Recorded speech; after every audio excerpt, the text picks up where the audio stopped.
할렐루야. 아멘. 하나님의 은혜가 예배하는 저와 여러분에게 늘 함께 하시고 풍성하시기를 간절히 소망합니다. 아멘. 우리 여기 계신 분들 가운데서는 이 레 미제라블이라는 소설을 읽어보셨든지 혹은 영화를 접해보셨을 것입니다. 이 레 미제라블은 노트르담의 곱추로 알려진 빅토르 위고라는 작가가 쓴 소설이죠. 이 레 미제라블이라는 제목의 뜻은 그 레는 정관사 영어로 더이고요. 미제라블은 불쌍한, 비참한, 초라한 이라는 뜻을 가지고 있습니다. 그래서 이 레 미제라블이라고 하면 불쌍한 사람들, 비참한 사람들이라는 명사로 사용된 뜻을 가지고 있습니다. 저는 이 중고등학교 시절에 그 소설의 내용을 이렇게 요약된 걸로만 알고 있었고, 그래서 그 장발장이라는 사람의 이름만 대략 알고 그 이후에 제작된 저 영화를 한 두세 번 정도 본 것으로 기억을 하고 있습니다. 소설 초반에 보면 빵을 훔친 죄로 19년 감옥살이를 마치고 전과자로 이 빨간 줄, 흔히 빨간 줄이 남게 된 장발장이 그 이제 모든 그 19년의 감옥 생활을 마치고 나와서 배고픔에 허덕이다가 이 비행문이 주교의 집에서 하룻밤을 머물게 됩니다. 그러다가 한밤중 장발장이 배를 채우고 이제 그 주교의 집에서 값비싼 은쟁반과 집기를 훔쳐 도망치다가 그만 경찰에 붙잡혀 주교의 집으로 끌려오게 되죠. 배고픔에 훔친 빵으로 인해 너무 오랜 생활, 죄수가 된 장발장은 정말 그 빵 하나 훔친 것이 것뿐인데, 물론 그것도 도적질은 맞지만 그 시대가 너무 암울한 시대였지 않습니까? 그래서 그 빵 하나 훔친 죄로 19년 감옥살이를 하면서 그 죄수의 삶이 그대로 베어져 있게 되어버린 것이었습니다. 그래서 그냥 그 죄인된 삶을 살며 주교의 집기들을 훔쳐 나가게 된 것입니다. 마치 출애굽했던 이스라엘 백성들의 삶에 430년 동안 그 노예의 삶이 그대로 베어져 있었던 것과 비슷한 것이죠. 보통의 사람이라면 야, 이거 은혜를 원수로 갚냐, 역시 검은 머리 짐승은 거두는 것이 아니라고 욕을 할 수 있는 상황이었습니다. 그런데 주교는 장발장을 잡아온 경찰에게 내가 장발장에게 그 집기들을 선물로 주었다고 경찰들에게 거짓말을 하며 장발장을 두둔합니다. 한 발 더 나아가서 내가 은초 때도 주었는데 그가 그것을 깜빡하고 가져가지 않았다고 거짓말을 하며 장발장을 도와주고 풀어주는 장면이 나옵니다. 경찰이 떠나고 난 뒤 주교는 장발장에게 자신이 베푼 하나님의 그 은혜의 능력에 대해서 경고하듯이 말합니다. 저는 이 부분이 장발장의 인생을 뒤바꿔 버리는 아주 중요한 터닝 포인트가 되는 장면이라고 생각합니다. 이렇게 말합니다. 잊지 마시오. 이 은을 사용해 정직한 사람이 되겠다고 약속한 것을 결코 잊지 마시오. 장발장, 나의 형제여, 당신은 더는 악에 속하지 않고 선에 속합니다. 당신을 위해 당신의 영혼을 내가 사는 겁니다. 당신의 영혼을 어두운 생각과 멸망의 영으로부터 꺼내서 하나님께 드리는 것입니다. 마치 예수님께서 우리에게 베풀어 주신 은혜에 대해서 이야기해주고 있는 것 같죠. 장발장이 다시 영원한 죄의 형벌을 받아야만 하는 상황에서 구원한 순간, 그가 받은 은혜가 무엇인지 전달하는 주교의 말은 바로 하나님의 은혜를 설명하는 것이고, 제가 오늘 이 설교 가운데 드리고 싶은 말씀입니다. 여기 계신 분들에게 누가 이렇게 묻는다고 생각해 보시죠. 하나님의 은혜가 대체 뭐죠? 그렇다면 어떻게 대답하시겠습니까? 여러분들이 알고 있는 하나님의 은혜는 무엇이죠? 값없이 주신 선물이라고 말할 수도 있고, 나의 죄를 대속하시기 위해 아무런 대가 없이 예수 그리스도를 십자가에 달려 죽기까지 하신 그 하나님의 사랑이라고도 말할 수 있을 겁니다. 말씀드린 이 은혜, 하나님의 은혜에서 지금 강조되고 있는 부분이 뭐죠? 나의 노력, 나의 애씀과 수고, 나의 힘, 나의 열정과 자랑,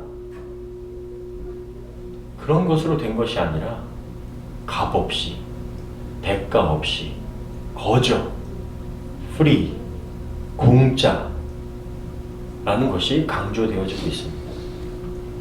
오늘 우리가 읽었던 말씀입니다. 하나님의 은혜로 여러분은 그리스도를 믿어 구원을 받았습니다. 그것은 여러분의 힘으로 된 것이 아니라 하나님의 선물입니다. 그것은 우리의 선행으로 된 것이 아니므로 아무도 자랑할 수 없습니다. 우리는 하나님의 사랑의 완전한 계획과 그 사랑의 크고 풍성함 때문에 예수 그리스도를 믿음으로 구원을 받은 사람들입니다. 그래서 실제로 우리가 받은 은혜는 프리, 거저입니다. 공짜예요. 예수님께서 대가를 나 대신 지불하셨습니다. 내가 도저히 낼 수 없고 해결할 수 없는 막대한 죄의 값을 우리 예수님께서 치러주신 것이죠. 그런데 신앙생활을 어느 정도 하신 분들은 이 공짜, 무료의 은혜다라는 말씀에 그렇게 시원하게 아멘 인정하지 못하고 좀 찜찜하실 수도 있습니다. 왜냐하면 우리가 그동안 교회 생활을 오래 하면서 참 공짜가 어딨나, 공짜인 것이 맞긴 맞는데 완전히는 아니죠 라는 생각이 드는 겁니다. 제가 설교를 준비하면서 하나님 앞에 이런 생각도 들었습니다. 하나님, 완전히 공짜는 아니잖아요. 그만큼 예수님 믿는 사람은 세상에서 우리가 믿는 대가를 치러야 하잖아요 라는 생각이 들죠. 인간적인 계산으로 하면 하나님 앞에서 전부 다는 아니어도 어느 정도 대가를 지불해야 된다는 생각이 들지 않으십니까? 믿는 사람이 치러야 하는 대가가 있기 때문에 하나님의 은혜를 완전히 하나님 그거 완전히 공짜는 아닌 것 같은데요 라는 생각이 든단 말입니다. 우리는 분명 나를 대신하여 예수님께서 죄의 대가를 지불해 주셨기 때문에 거저 구원받을 수 있게 되었습니다. 정말 우리가 해결할 수 없는 일이었죠. 그것이 하나님의 은혜입니다. 그러나 하나님의 은혜는 인간적인 계산으로 끝나는 것이 아닙니다. 하나님의 은혜는 그 이상입니다. 인간의 지금 제가 말씀드렸던 어느 정도 대가를 치러야 한다는 그 인간의 머리로 계산하는 것을 넘어서는 것이 있기 때문입니다. 우리는 자꾸 세상적인 가치관을 가지고 하나님의 은혜를 계산하기 때문에 너무나 크고 놀라운 은혜를 받았음에도 불구하고 그 은혜가 정말 거저인가? 충분한가? 내가 손해인가? 아닌가를 재고 있는 교만함을 가집니다. 그러나 하나님의 은혜는 인간이 계산할 수 있는 가치를 넘어서 버린다는 말입니다. 한 책을 읽다가 하나님의 은혜에 대해서 이렇게 표현한 것을 보았습니다. 하나님의 은혜는 주고 낭비하는 은혜요, 변화시키고 도전하는 은혜며 세상에서 선을 위한 강력한 힘을 만들어내는 은혜다. 다시 한번 여러분의 목소리로 한번 같이 읽어볼까요? 시작. 하나님의 은혜는 주고 낭비하는 은혜요, 변화시키고 도전하는 은혜며 세상에서 선을 위한 강력한 힘을 만들어내는 은혜다. 분명 공짜이고요, 거저인 은혜, 프리인 은혜를 받았는데 그래서 아무런 힘을 발휘할 수 없을 것 같고 가치가 없을 것 같은데, 즉 세상의 가치관으로 따지고 보면 그럴 것 같은데 그 은혜는 우리를 그 자리에 멈추어 있게 하는 능력 없는 은혜가 아니라 우리를 죄로부터 멀어지게 하는 강력한 힘이 있고 우리를 연약함 속에서 강하게 하시는 하나님의 능력이 있고 역사하시는 힘이 있고 우리를 훈련시키고 변화시켜서 거룩한 삶 가운데로 인도하는 능력이 있는 은혜라는 말입니다. 그래서 거저가 아닙니다. 그래서 공짜가 아니에요. 계산이 안 되는, 세상적인 계산으로 계산이 안 되는 힘과 능력과 역사가 있는 은혜란 말씀입니다. 디도서 2장 11절부터 12절. 모든 사람에게 구원을 주시는 하나님의 은혜가 나타나 우리를 양육하시되 경건하지 않은 것과 이 세상 정욕을 다 버리고 신중함과 의로움과 경건함으로 이 세상에 살고. 거저받은 은혜가 우리에게 그렇게 역사하는 힘이 나타난다는 것입니다. 하나님의 은혜는 우리가 세상에서 공짜로 받을 수 있는 정도의 가치가 아닙니다. 거저받고 끝나는 정도가 아닙니다. 하나님의 은혜를 경험한 뒤에는 우리를 변화시키시고 새롭게 일으키시는 그 능력 있는 은혜란 말씀입니다. 그래서 경건치 않은 것과 세상적인 정욕을 버리고 이 세상에서 절제하며 의롭고 경건하게 살라고 역사하시는 은혜이라는 것이죠. 여기서 우리의 이야기를 다 나눌 수 없지만 이곳에 계신 한 분 한 분이 다 하나님의 은혜의 증거인 것입니다. 정리하면 하나님의 은혜는 공짜이면서 동시에 값비싼 은혜입니다. 하나님의 은혜는 그 은혜를 받은 자를 가만히 있을 수 없게 합니다. 은혜 주신 하나님께 귀 기울이도록 하고 하나님이 우리에게 무엇을 요청하시는지 반응하게 합니다. 강요도 아니고 강제도 아닙니다. 하나님의 은혜를 진정 경험한 사람들의 자연스러운 반응이 일어나는 것이죠. 왜? 그 은혜에 힘이 있기 때문입니다. 그래서 바울은요, 하나님의 은혜, 카리스라는 단어를 사용하면서 이렇게 고백합니다. 한번 같이 읽겠습니다. 시작. 그러나 오늘날 내가 이렇게 된 것은 하나님의 은혜로 된 것이며 내게 주신 그분의 은혜가 헛되지 않아 내가 다른 모든 사도들보다 더 많이 일했습니다. 그렇지만 그것은 내가 한 것이 아니라 나와 함께 하신 하나님의 은혜였습니다. 아멘. 죽을 뻔한 고비를 넘은 것이 한두 번이 아니고 매 맞고 감옥에 갇히고 사람들에게 쫓겨다니고 모함받고 오해받은 것이 한두 번이 아닙니다. 그런데 이상하게 하나님의 은혜를 경험하고 예수님을 만난 뒤부터 고난이 따름에도 불구하고 그 은혜로 인하여 내가 누구보다도 더 하나님의 일을 했다는 것이죠. 예전에 한국 음료의 광고 혹시 기억나시는지 모르겠어요. 뭐 나뭇 잎사귀를 막 던지면서 가! 널 만나고 되는 일이 하나도 없어. 가! 뭐 이러면서 뭐 사랑이 어쩌고 저쩌고 뭐 이런 거 2%가 부족하네 어쩌고 저쩌고 막 이런 광고였죠. 하나님을 만나고 마치 그런 것처럼 하나님 제발 좀 가세요. 하나님 만나고 정말 제가 세상적인 일이 제대로 되는 게 없습니다. 라고 할 수 있을 정도의 그런 고난과 어려움이 올지라도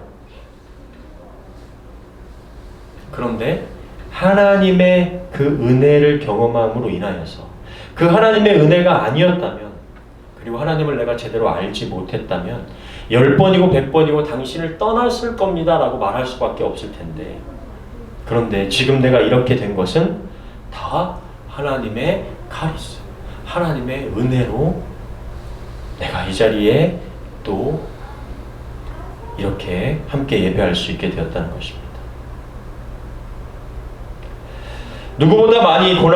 바울은 누구보다 많이 고난이 따랐고요. 그럼에도 하나님밖에 보이지 않습니다. 하나님의 사랑이 완전하고 진실하다고 전할 수밖에 없습니다. 바로 이것이 하나님의 카리스, 은혜의 역사인 것이죠.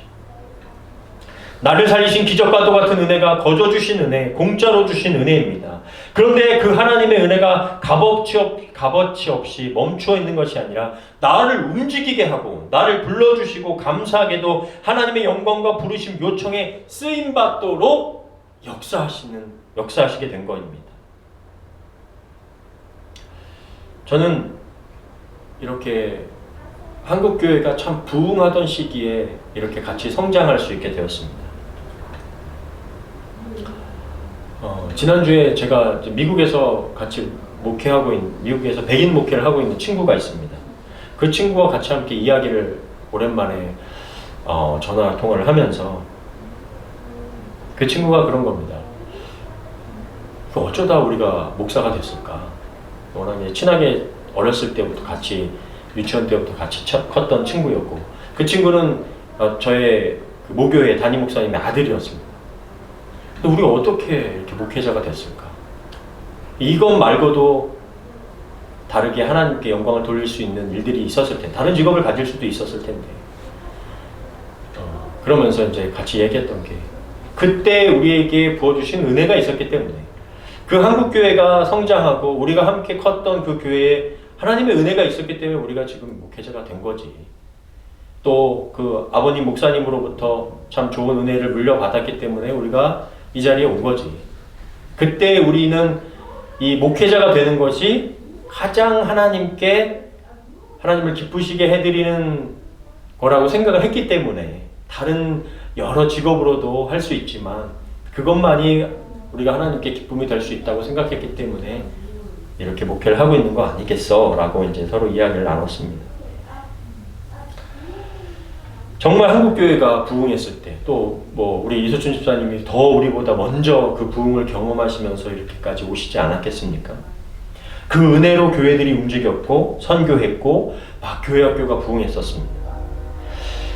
그 은혜의 때에, 부흥의 때에 저와 같은 이렇게 어린 친구들이 목회자로 이렇게 또 성장을 했습니다. 그런데 지금 한국교회가 유럽과 미국처럼 그 감소 추세가 엄청나게 가파르게 되고 있죠. 그 속도가 미국과 유럽보다도 빠르다고 진단이 나오고 있습니다. 코비드 이후 교회를 떠난 30, 40대가 돌아오지 않고 교회를 안 나가 하는 그 가난한 성도가 2023년에 보니까 240만 명이나 되었습니다. 뭐 그 원인을 한마디로 이렇게 표현합니다. 교회가 세속화되었다. 교회가 세상과 다르지 않다라는 말이죠. 저는 이것을 다른 표현으로 오늘 이 주제를 가지고 표현하면 하나님의 은혜를 상실했다라고 표현하고 싶습니다. 그 은혜를 느끼고 경험하는 것보다 세상의 가치관에 더 흠뻑 빠지게 되었다. 하나님의 은혜를 경험하지 못하고 깨닫지 못하면 우리 교회에 나온 사람들은 종교인이 될 수밖에 없고, 율법대로 움직이면 누구도 벗어날 수 없이 바리새인화 되어 갈 수밖에 없습니다. 왜냐하면 교회는 사람이 많아지고 돈이 모이면 교회뿐만 아니라 어느 단체든 타락할 수밖에 없고 조직화되고 경직화될 수밖에 없기 때문이죠. 그래서 그 하나님의 은혜가 강물처럼 흘러가서 우리의 마음을 하나 되게 하고 하나님의 그 은혜와 부흥을 사모하게 해야 연합되어지고 하나 되어질 수밖에 없기 때문이죠. 현재 한국 교회의 교인 수를 100명이라고 가정한다면 5년 뒤에는 80명이 되고 10년 뒤에는 70명이 된다고 합니다. 그것도 아주 긍정적으로 평가해서 그렇습니다. 지금 교회학교 사역자를 구할 수가 없다고 하고요. 교회학교 학생들이 없다는 것은 5년, 10년 뒤의 교회는 이제 할머니, 할아버지들만 남아 앉아 계실 수밖에 없다는 말입니다. 지금 미국에서 목회하고 있는 제 친구의 교회도 작년에 너무 많은 성도님들이 돌아가셔서 또 이제 연세 드신 분들이 주로 남아 계신 교회고, 다행히 감사하게 거기에 한국에 온 유학원, 컬리지에 유학 온 청년들이 있어서 두 가지 목회를 하고 있다는 거죠. 오후에는 한국 청년들 한 20여 명 모여서 예배하고, 오전에는 이제 백인 할머니, 할아버지들 이 교회를 하고 있는 것이죠. 이렇게 어려운 시기에 우리는 다시 한번 하나님의 은혜를 소망하고 또 갈망해야 할 줄 믿습니다. 말씀을 정리하면서 다시 한번 장발장에게 값없이 은혜를 베푼 주교의 말을 다시 한번 봤으면 좋겠습니다. 잊지 마시오. 이 은을 사용해 정직한 사람이 되겠다고 약속한 것을 결코 잊지 마시오. 나의 형제여, 당신은 더는 악에 속하지 않고 선에 속합니다. 하나님의 은혜를 받았기 때문이죠. 당신을 위해 당신의 영혼을 내가 사는 것입니다. 당신의 영혼을 어두운 생각과 멸망의 영으로부터 꺼내서 하나님께 드리는 것입니다. 이 말은 예수님이 저에게 또 하나님의 은혜를 경험한 여러분에게 말씀해 주고 있는 것입니다. 사랑하는 저와 여러분, 우리의 영혼은 하나님의 은혜로 값없는 구원을 받았습니다. 거저, 공짜로. 그러나 세상적인 계산으로 말하는 그 공짜와 거저가 아닙니다. 그렇게 계산할 수 없는 하나님의 은혜입니다. 주님은 우리의 영혼을 어두운 생각과 멸망의 영으로부터 꺼내어 하나님께 드리기를 우리에게 요청하고 계신 줄 믿습니다. 그래서 그 하나님의 은혜를 늘 되새기고 기도와 말씀으로 다시 하나님 앞에 엎드려 그 하나님의 은혜를 간구하며 이 한국의 교회, 이 밴쿠버 땅에 있는 한인교회들 또 많은 교회들의 하나님의 은혜를 부어주시기를 기도할 수 있는 저와 여러분들 다 되시기를 주님의 이름으로 간절히 축원합니다. 아멘.